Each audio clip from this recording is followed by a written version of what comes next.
আপনি গ্রাম বাংলায় বাস করলে এই কথাটি নিশ্চয়ই শুনে থাকবেন যে রাত্রিবেলায় আজ আমাকে ভূতে চেপেছে, কিন্তু বিষয়টা তা নয়।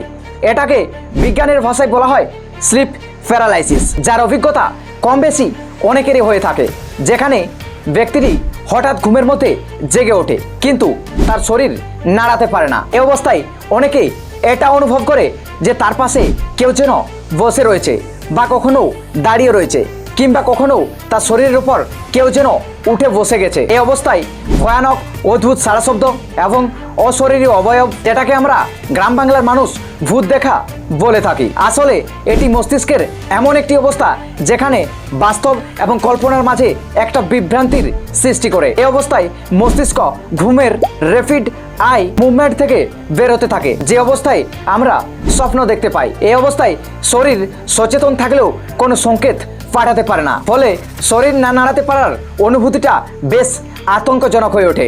আপনিও যদি গ্রাম বাংলায় বাস করেন তাহলে ভিডিওটা আপনার বন্ধু বান্ধবদের সাথে শেয়ার করে দেবেন।